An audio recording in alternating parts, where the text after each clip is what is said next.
Hello, everyone. Welcome to our presentation today. I'm here from the Penn State CTSI Community Engagement Team, and we're presenting results dissemination, the importance of visual engagement for the lay audience. We're so glad you're here. I'm here representing the Penn State CTSI Community Engagement Team, along with my wonderful colleagues, Paula Moody and Jennifer Poger. The three of us, again, make up the Community Engagement Team for Penn State. And we're just very, very happy you're here today and sharing your time with us. We do want to mention that we love to hear from our audiences and about their interests, their needs, thoughts about what we can be doing for future programming for our educational sessions. So if anybody does have any suggestions or thoughts of what they'd like to hear or see, please feel free at any time to reach out to our team and let us know. We're joined today by our wonderful guest presenter, Alicia Hoke. Alicia Hoke is a senior program manager with Penn State Pro Wellness. She holds a Master of Public Health degree from Penn State University and is a certified health education specialist. Since joining Penn State in 2012, Alicia has focused on the design and implementation of school-based wellness programs and research partnerships. She is engaged in several projects focused on improving the adolescent stakeholder voice in health research and programming. Alicia volunteers on the board of directors for the American School Health Association and advises for both state level and local health and wellness initiatives. In addition to pursuing her public health passions, Alicia is a busy mother of two and enjoys adventures with her family. So thank you again, Alicia, for being here today. Just to go over a few housekeeping issues, the presentation is being recorded. If anyone has questions or wants to make comments or share resources, please feel free to go in the chat and do that, or you can raise your hand and we'll try to get to you when we see that. Also, just keep in mind the presentation materials that we are using today will be shared with everyone post-session in an email you'll be receiving. We also do have live transcription that is available. The closed captioning is turned on. If you don't want to use that feature, you certainly can turn it off by going to the live transcript option and selecting hide subtitle. Oh, also, if everyone could just make sure their names are correctly listed in their Zoom box, that would also be helpful just so that we can keep attendance properly. So for today, we have a few things we're going to be covering. First, we're going to look into a background of what is lay dissemination and why is it important. We're then going to take a deeper dive and look at what are examples of lay dissemination visuals. And this is when our wonderful guest speaker, Alicia Hoke, will talk about some of her work in the area. And then we're going to round out the day with an actual group exercise that we're going to look at a lay dissemination visual and try to create some work for one. Our learning objectives and goals today are to review what is lay dissemination and why is it important, and to learn strategies for developing effective lay dissemination visuals. So if everyone can just take a minute, Jen just launched a poll. This is just one question. If everybody would be kind enough to go ahead and answer that. We're doing a pre-session poll, and then we're going to do a post one right at the end of the session as well.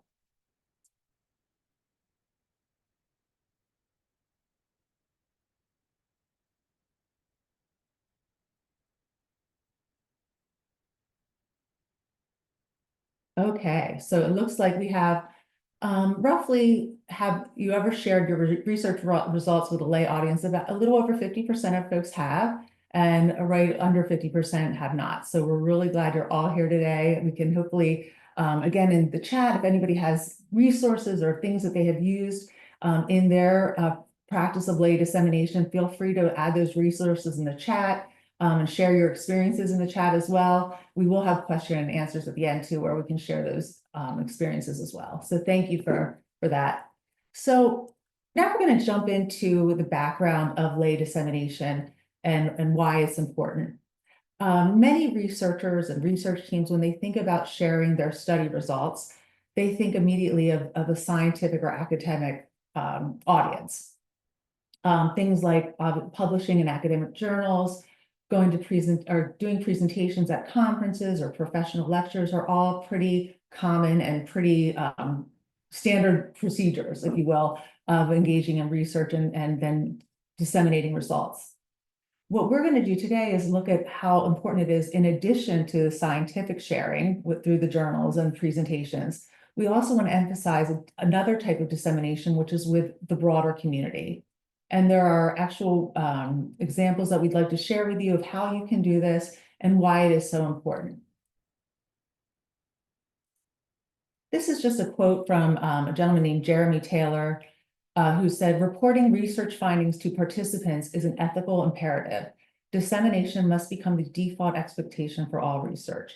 So he's really challenging us as researchers in this field to really think of it as a moral obligation, really, to share study results as a way to increase and better wellness amongst communities and the folks that we are oftentimes trying to serve in the research itself.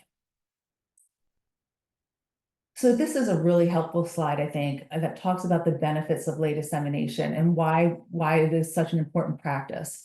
It improves the understanding of research findings, so folks can just understand what's the scientific jargon that is typically used. What does it mean for me if I'm not in the scientific world and don't understand it necessarily? It helps build trust, which is such an important component, because when we do build trust in the research process with our participants, we are strengthening our partnerships with them, but also hopefully increasing the rates of study recruitment and participation. Trust is often cited as a factor as why folks typically don't want to be involved in research.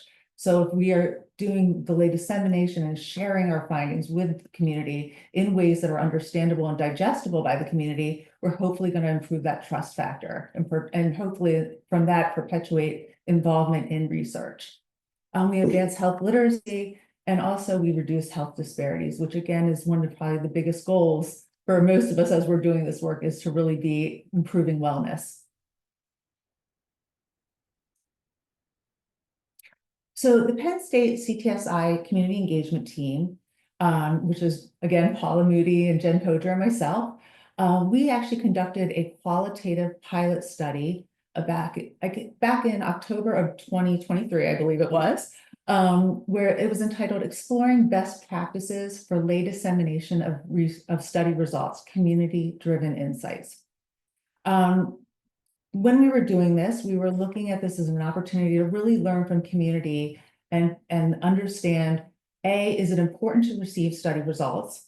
And B, what are the best ways in which you would like to receive those results from us as researchers? And what we came up with was, or I'm sorry, let me talk about the design of the study itself first. We had 6 focus groups with a total of 45 participants. The focus groups are made up of past and current Penn State research participants, some community stakeholders, and then broad community members.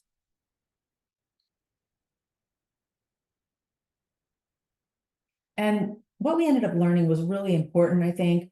There were several themes. There's a perceived lack of trustworthiness in the research process amongst folks that we talked to. There were definitely cultural and geographic barriers to accessibility and results determination. And folks really liked what are called data walks, which is a way of actually disseminating the actual visuals that we're going to be looking at. And actually, we're going to have a future presentation on that whole topic of how to distribute the findings through what methods you're able to distribute the lay dissemination briefs that we're going to be talking about today. But I just want to emphasize the 2 that I think are most relevant for today are underlined here. The majority of participants did not receive research results from prior studies and identified the importance of trusted community messengers to share findings. So the community was saying, yes, we want to learn this. We want to know what's happening. Please share it with us. And then when we actually showed them different types of lay dissemination visuals, which is what we're going to be looking at today, they decided they preferred lay briefs with health literate infographics over published study manuscripts. So they're saying, yes, we definitely want these lay dissemination visuals rather than having to go into the effort of trying to understand academic manuals and our manuscripts and transcripts. So here, if we look at the lay dissemination visuals, there are many different types.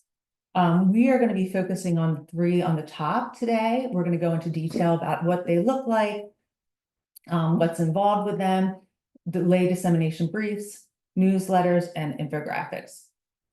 But all of these are really wonderful options that you as the researcher and your research team would have to really kind of figure out what works best for your community that you are trying to communicate the results with. There are some examples on this slide. There's on the top left, we see there's a blog here. This was written on the platform X about a research study. To the right of that is a comic strip, which I thought was so clever and cool, and what an interesting way to share with your broad audience. And then below is a collaboration that was done with an artist who actually in real time during a discussion was jotting down all of these amazing graphics to create this beautiful masterpiece. Now, something to keep in mind when we are doing types of lay dissemination visuals and when we're thinking about creating them, is super important to think of your target audience at all times. And who is that group? It could be any person interested in research. It could be study participants, healthcare professionals, caregivers, or the general public. The objective, though, is to make sure we're keeping folks in mind who may have low health literacy. So that's always kind of the imperative, where we want to our thinking to be when we're developing these lay dissemination visuals. Are we keeping in mind that some of the folks who are viewing them may not have high health literacy levels? So for the lay dissemination brief, this is the first one of the visuals that we're talking about today. It's called a lay dissemination brief. It's a document that communicates findings, complex information, or technical details in a way that is easily understandable to a non-expert audience. The key elements of a lay dissemination brief are as follows. Clear and simple language, meaning we're going to avoid jargon. We're not using technical terms that might confuse non-experts. Key findings that highlight the most important results or conclusion of the research or project. Context to explain why the findings matter, providing background information in a straightforward way. Actionable information that suggests practical implications or next steps based on the findings. And engaging in an engaging format that includes visuals such as graphs or images to make the information more accessible and engaging. So what I'd love to do at this point is turn over the mic to Alicia Hoke, who's our wonderful guest presenter. And she's going to share with us some of her work in lay dissemination, specifically how she created a lay dissemination brief. And she's also going to be emphasizing the importance of garnering stakeholder feedback throughout the process. So please go ahead, Alicia. Thank you. Thanks so much, Jess, and the rest of the CTSI team for having me here today. So I'm going to talk with you a little bit about the SHIELD study, and SHIELD stands for Screening in High Schools to Identify, Evaluate, and Lower Depression. This was a randomized controlled trial that was led by Dr. Deepa Sekar, who is also the executive director of Penn State Pro Wellness. And our team embarked on this RCT to explore the impact of universal depression screening, but actually in a school setting. So just like how height and weight and vision are measured for school students, this study really looked at the use of a universal depression screening tool to understand if that might impact our ability to identify or for students to engage in treatment. And so if you're interested in that study, there's published papers on that and additional information we can share. But for today, I really want to get into the engagement components of this study.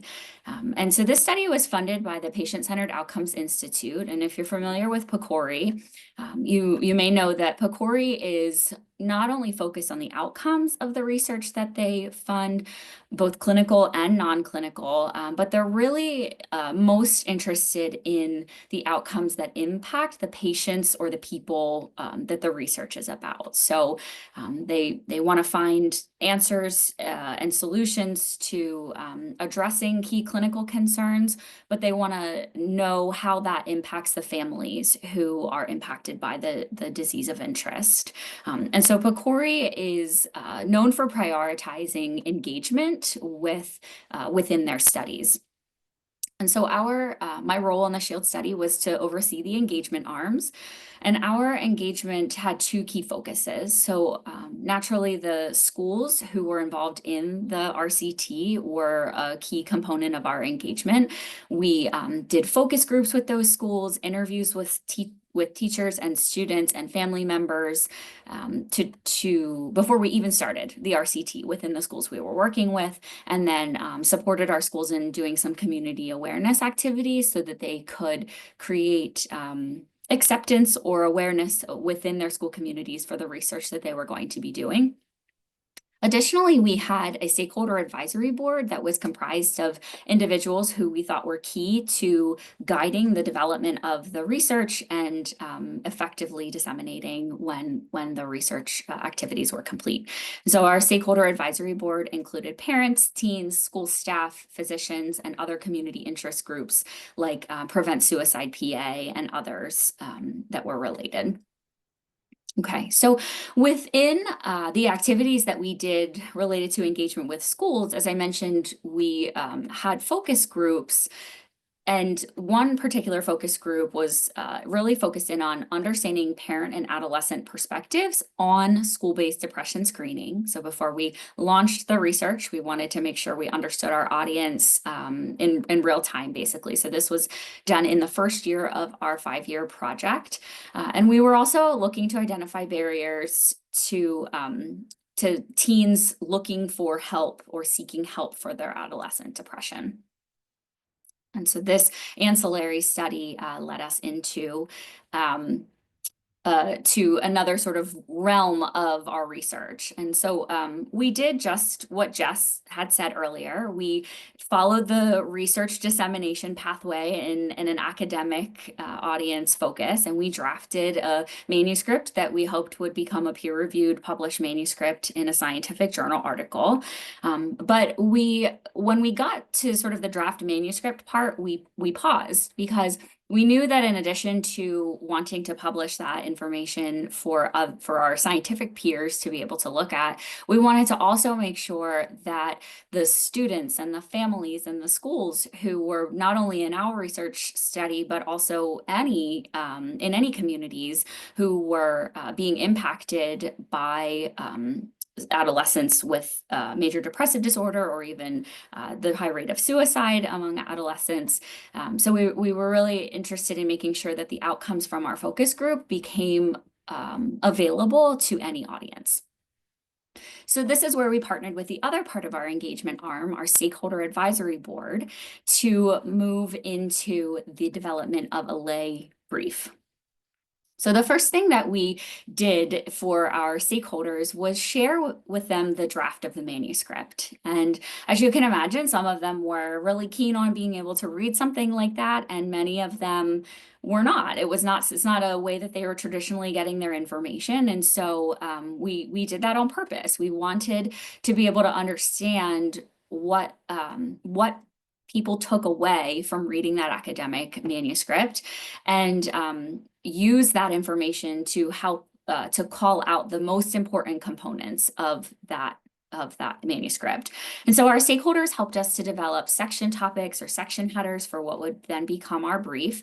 They helped us to understand what would be the most important points to deliver to other family members and students and teachers through the dissemination of the lay brief. And they helped us to think about what visuals would make the most impact in the project. So then when we moved forward, we were able to work with our stakeholder advisory board to have them select the roles that they wanted to play. We had some of our advisory board members be interested in writing, so they would actually take some of the content and reorganize it or rewrite it in a way that felt like it was the appropriate level of reading or level of understanding for the lay brief. We had some who were interested in editing, and they did just that as we worked through the different phases of refining the content and then designing the content into a finished piece. And then, of course, we had some final reviewers who were able to look at it with a critical eye in the designed piece as well. We worked with these stakeholders in about a little over 2-month time frame to work through this process. And then when we finally got to our final version of it, we of course issued author credit just as we would in a peer-reviewed manuscript. Okay. So this is our final product of our lay dissemination brief. I certainly recognize that it's a little small for you to take in all the details on this screen, but it's available for you to access after today's presentation as well. But I wanted to just point out a couple of things or draw parallels back to what Jess had started talking about with the lay dissemination briefs. This is just 2 pages. So as you know, in addition, or instead of the 16-page manuscript that, gets formatted and edited down to probably 4 or 5 pages in a peer-reviewed publication with no pictures or very few tables. This is something that is more fun and playful. It's maybe not the best term because of the topic that it's addressing, but it's a little more visually appealing and includes both words and visual graphics. And it's really designed to use plain language to describe the study, but then use visual graphics to explain the most important outcomes or the process that was used. I want to zoom in a little bit on a couple of key components here. So I mentioned that we had a brainstorming session with our stakeholders. They were able to help us to sort of figure out what was the most important part. This was not, this exercise, sometimes when we're working on putting lay dissemination materials together, as researchers or research teams, we think that we are supposed to take the peer-reviewed publication and just simplify it down to a shorter, more digestible source of information. But if we're doing lay dissemination correctly, it really should go a step further than that. And so one of the quotes from one of our stakeholders was, "Youth would go to friends for help. However, friends might not know how to help. How do we educate youth so that they know how to help?" And so we thought, well, this lay dissemination brief should do more than just explain the outcomes. It should point to the resources or the solutions. Doing the research is really only a means to the end, which is getting the information in the hands of the people who need it, or the resources in the hands of those people who need it. So we were we expected that most people would review this brief in an electronic format. So we did have a clickable link that would take readers directly to the resources that could help them or help their friends. We also acknowledged that a lot of the words and language we use in a scientific manuscript is written far above the appropriate level for writing in a dissemination brief. So we asked our stakeholders to tell us, what did you see in the paper that you had no idea what it was, or what are some things that we should make sure we're not including or explaining well if we have to include them. And so focus group was a phrase that needed to be included. It was the mechanism we used to do the work. So we made sure to explain that in a very friendly lay audience format. Okay. So then zooming in on one of the most important parts, which is the results, they encouraged us to just be as simple as possible in the way that we explained the results. And so we made sure that the results took up a pretty large portion of real estate on the second page of the brief, and really outlined them in as clear language as we possibly could. We were also reminded that while we were transcribing or translating the information from the youth and the parents who were involved in this focus group study, it really should be their voice that comes through. And so they encouraged us to make sure that we were including quotes from the experts, which were the parents and the students who were involved in the focus groups. Okay. And then, as I mentioned earlier, and I just wanted to show it here, we did include the authors and the editors, our stakeholder board members who were involved in this development process, just as they would have been involved in the development of a peer-reviewed journal article. We wanted to give them the space or give them space in this brief to be recognized.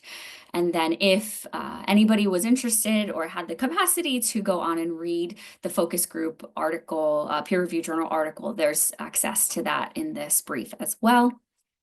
So then just a final note on dissemination. So we developed this project or this brief with our stakeholder partners. We were really excited. We were very proud of the way that it had come together, but it's only as good as those who actually are in the community who get to actually look at it. So we did share the finalized brief with all of the schools who were involved in our research study, and then throughout our stakeholder networks to be able to go on and share within their networks and try to get as far reaching access as we could for anybody who might need this information.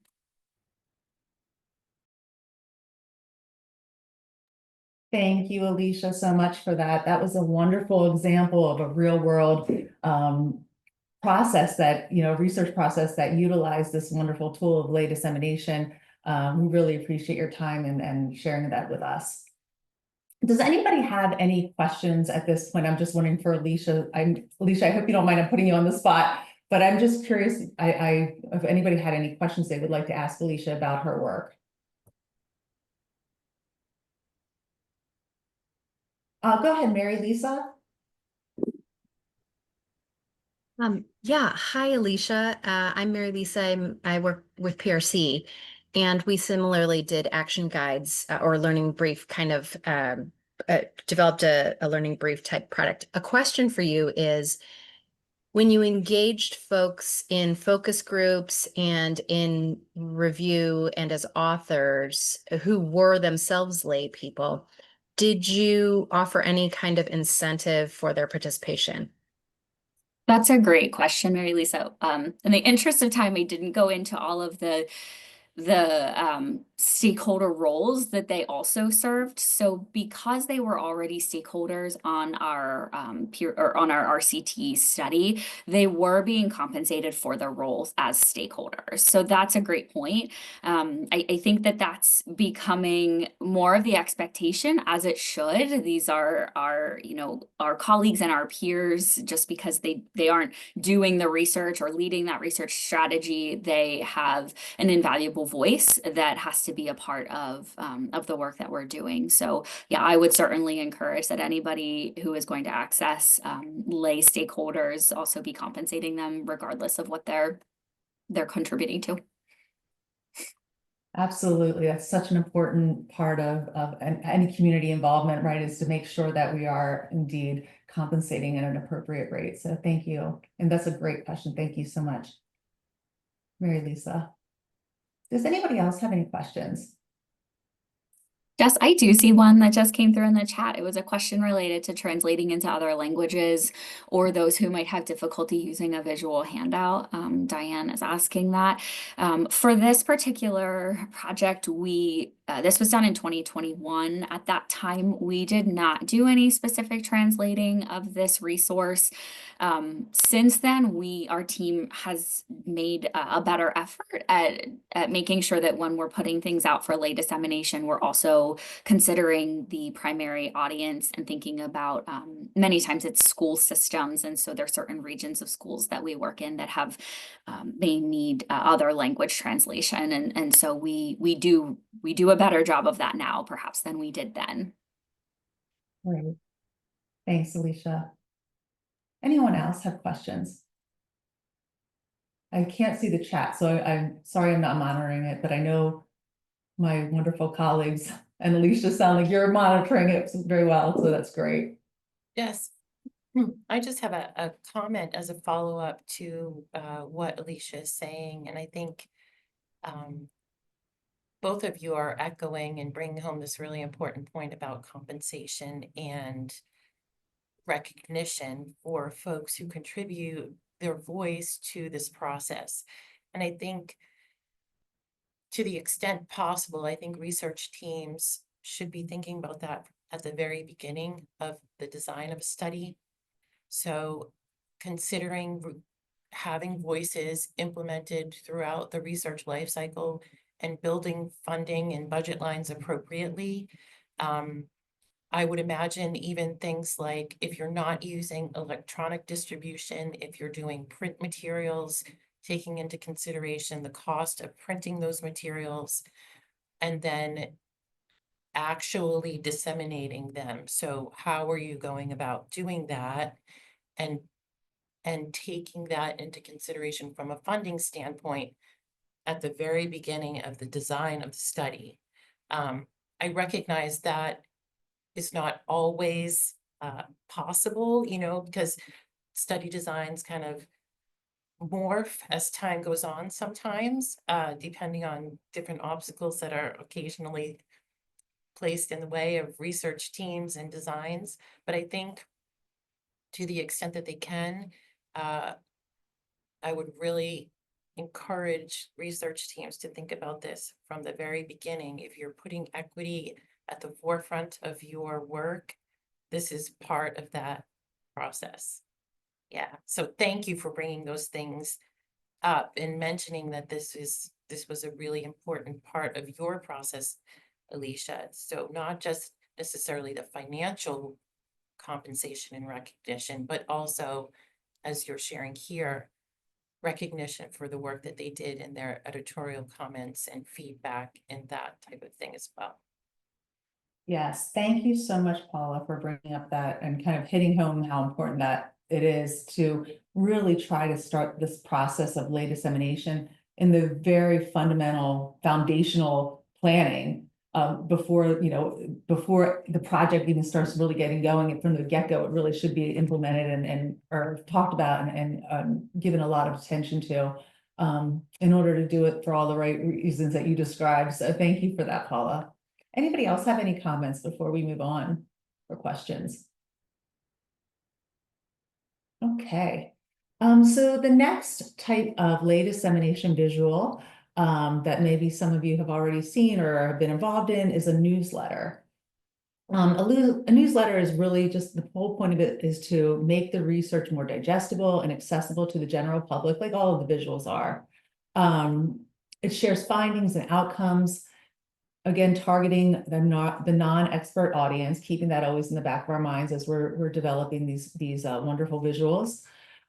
We want it to be concise and straightforward with lots of headings and bullet points, using simple, clear language, and including visuals, charts, infographics, and photos to aid understanding. Some key parts that you might want to include in the newsletter itself is a summary of the research, which is a brief overview of the study, its goals and its importance. Some key findings that include a highlight of the most important results or conclusion, implications of how the research can impact people's lives, policies, or practices, and next steps that includes information about any ongoing work and how the research might be applied in the future. So if we take a look at this newsletter in front of us, this was by Dr. Jennifer Krasniewski and her team, who, when they performed a study called A Patient-Centered Path to Addressing Diabetes, Impact of Health Policies or Health Outcomes and Disparities. And I know this one's a little bit hard to read just because there's a lot of print on there. But if you take a look at it closer, especially when you have more time to look at it, after we send these materials out to you post-session, you can definitely see there is a simple and clear language being used, inclusion of lots of visuals throughout. This was actually a longer newsletter. This one was, I think, over 10 pages. Most, or not most, but it is totally acceptable to do a shorter version of this, maybe 2 or 3 pages. A lot of folks actually do newsletters throughout the process of throughout the research project, perhaps in quarterly intervals to share what's happening with the research throughout the process.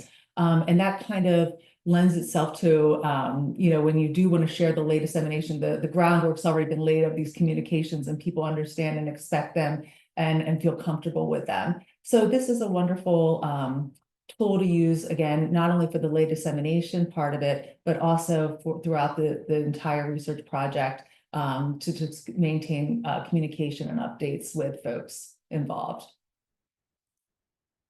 So the last one we're just going to talk about for a few minutes is infographics. Infographics are visual representations of complex information using a combination of charts, icons, and illustrations.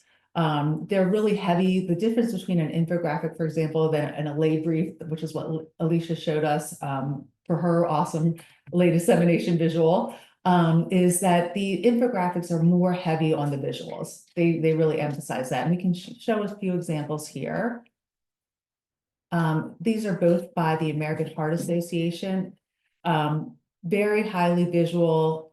The display of results are really amazingly done in such a comprehensive, digestible way for folks who are looking at this.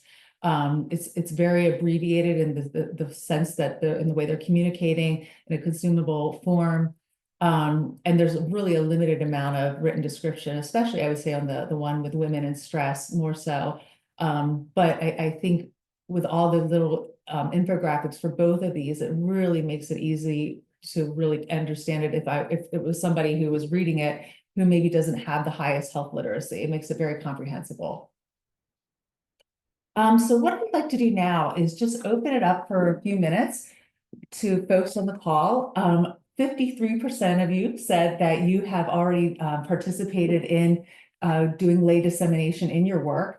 So I'm wondering if anybody would be willing, or a few of you might be willing to talk about your experiences with lay dissemination and what that looked like for you. Jen, if we would go back to slide number 13, I don't know if we can do that. We can list all those visuals again and maybe use this as if anybody has used any of these types of visuals, they could describe that as well in their work. Let's see, there it is, slide number 13, yeah. So would anybody who has done this kind of work in the past with lay dissemination be willing to share their experiences? We'd love to hear from you. Oh, Mary Lisa, I see that you wrote sure, thank you. Go ahead, Lisa. Sure. So first of all, I love this slide. I love the work with the artists and the colorful displays and the cartoons. I think they're just so engaging and such a great way to get information directly into users' hands, especially those who are needing to use the information personally.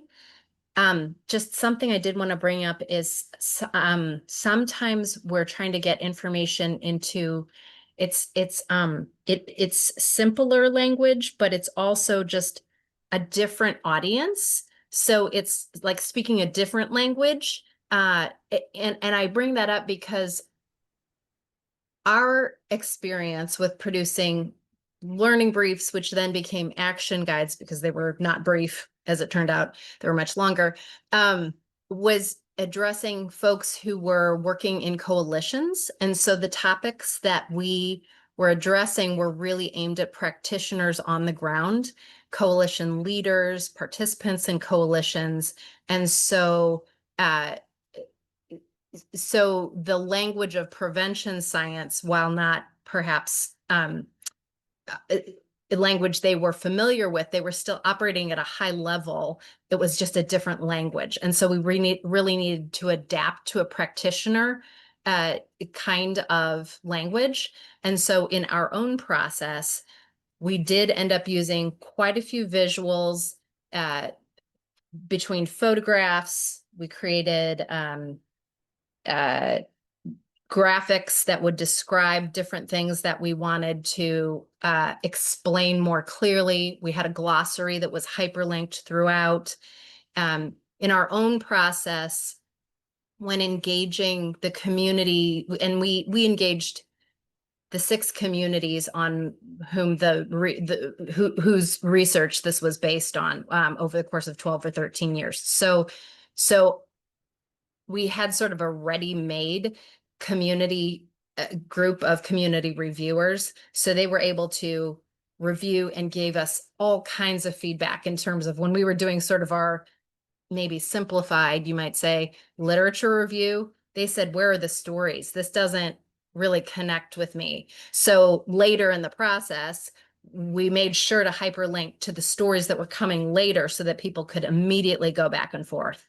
And then another big change that happened was we went from just a main guide that was chock full of all these stories and information and key benefits to a 2-pager that was the preview to the longer guides. And that preview was hyperlinked to pages within the action guides that people could go back and forth between the two publications to be able to avail themselves of some really rich information and stories and checklists, but also not have to go through the whole thing before getting a real flavor for what it was we were talking about.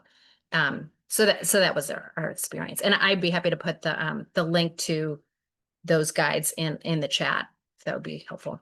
Oh, I think that would be super helpful, Mary Lisa. Thank you for that awesome example. Sure. Really appreciate that. Anybody else willing to share maybe some of their work that they've done in woodlay dissemination? I have a question actually for how you do it. Thanks for sharing this. I like this slide too, that sort of gives some ideas.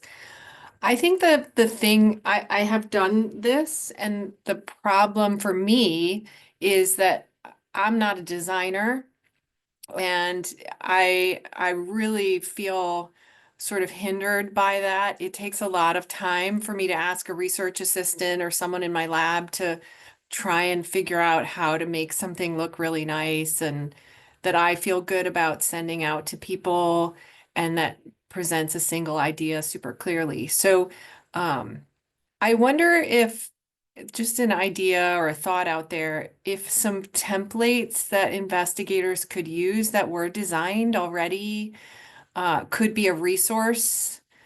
If you haven't done that already, you're all smiling, so maybe you have that coming and I stole your thunder, but that sure would help. Yes, Susan, I can chime in here. Susan, thank you so much for that wonderful thought. Yeah, it's certainly something that we're working towards. So we're wrapping up the pilot paper, which is exciting, on the focus groups that we did. And the goal of that, the sort of phase 2 of that, is to be able to create these templated tools to have as a repository across the university.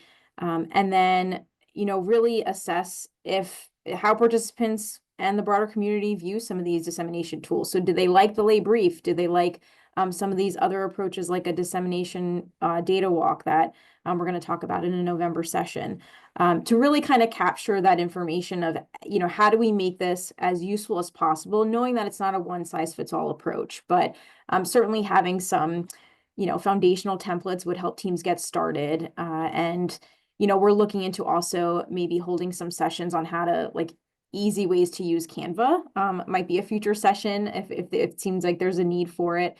Canva is a resource that we're able to have here at Penn State, and it's where a lot of some of these design things can be utilized as well. So definitely on our radar and in the works.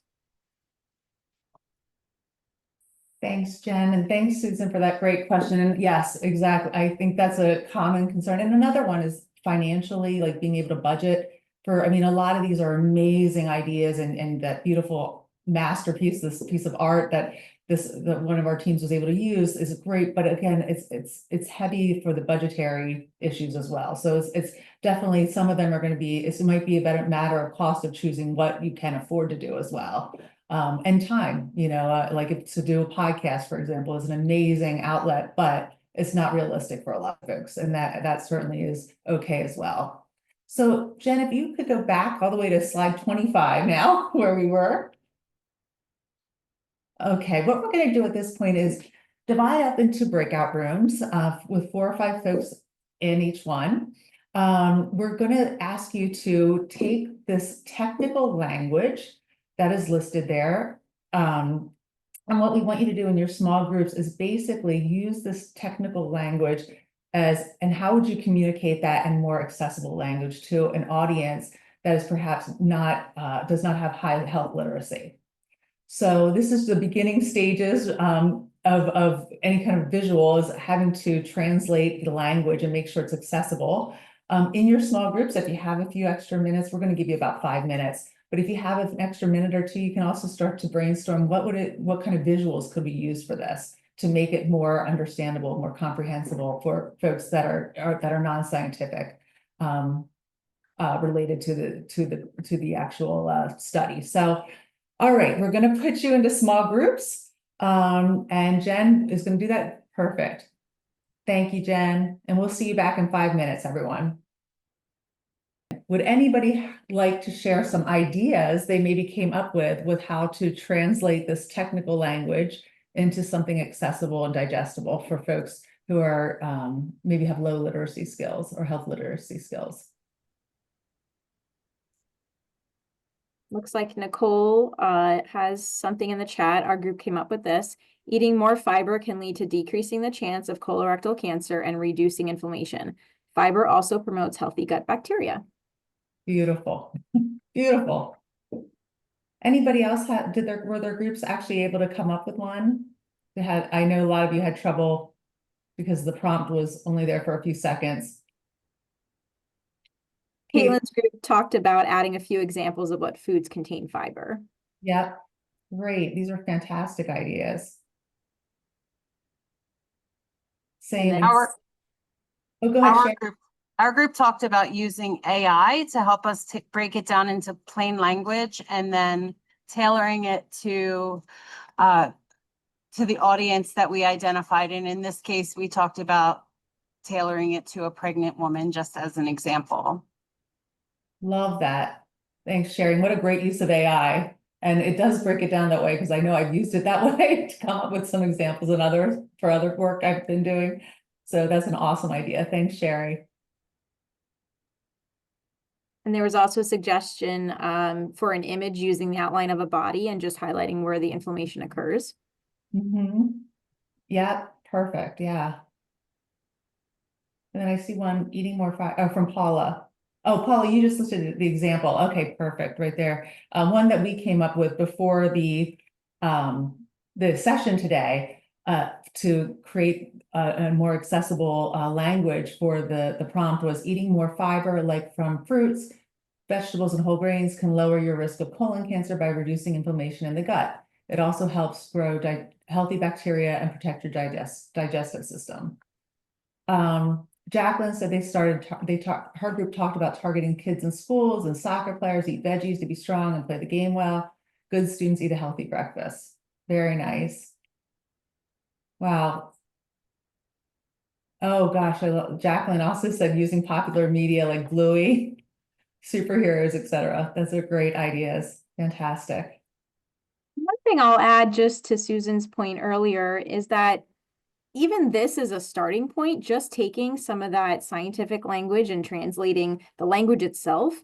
Of course, we want our dissemination to be engaging with visuals, but if those resources and capacity on your team isn't available to do that, it's still a really good start to be able to create a lay abstract of your research findings or just the actual content of how you would take research results that are very scientific and make them more appropriate for a lay audience. So you can see it didn't take us long, just a few minutes to kind of come up with a very lay appropriate translation of research findings. And that's something that, is kind of just a very small step and goes a long way in reaching the community.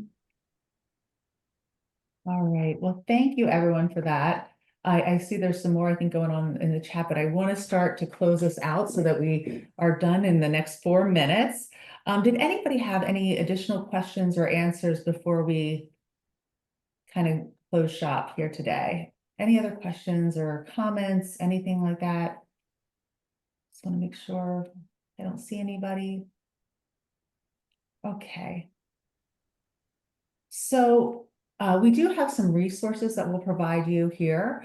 Again, these will be sent along with the entire PowerPoint deck, slide deck in an email following the session, probably in a couple of days. So you can look out for that. We also wanted to do a quick post-session poll. So if Jen, you want to go ahead and launch that real quick, it's just another question. If everyone would be kind enough to answer one more time.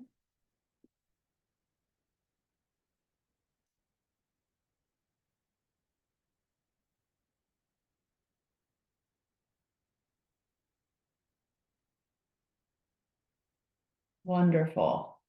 So it looks like a lot of folks are definitely interested in participating in lay dissemination for their research and making findings more accessible to the communities that they're working with, which is fantastic. Paula, would you mind putting the evaluation link in the chat at this point? Yes, We, I did. I just oh, did. Yeah. perfect. It's a red cap link for those of you who are looking. I think it should be there. If you click on that red cap link, it will take you to an evaluation for today's session. And it also has an opportunity for you to share your ideas about future topics that you would like our team to cover. As just mentioned at the beginning of our session, we try really hard to provide educational sessions on topics that are driven by those of you in the research and community. In the research community and beyond is probably the better way to say it. So, so thanks for your feedback. And if you don't get to the evaluation today, it will also be linked in the email, again, that'll be coming out post-session. So coming soon, just want to mention there are a few educational sessions that are coming up that are relative to what we spoke about today. First, there's going to be a grand rounds on October 20th entitled Graphic Public Health, a tool for health communication, education, and advocacy. And I can't see the chat, but Paula, I think is going to put the registration link for that one in the chat. I think she just did it there. I think I saw a little bump. And then also there's another educational session that we will be hosting, the CTSI Community Engagement Team in November on the 18th, entitled Lay Dissemination Distribution Techniques. So again, taking the visuals that we talked about today and learning about what are some techniques and ways that we can actually distribute them to community. That Zoom registration will be available soon. I would say in the next few weeks, we'll start advertising for that. Where at the same places where you found the registration for this session today. And then finally, we just want to say thank you so much to everyone for coming and participating today. We've had a wonderful experience learning from you. So we really appreciate everything and everyone being here today. If anybody has any questions or comments or would ever want to reach out to us, our email is right there and feel free to do anytime. Thanks, everyone.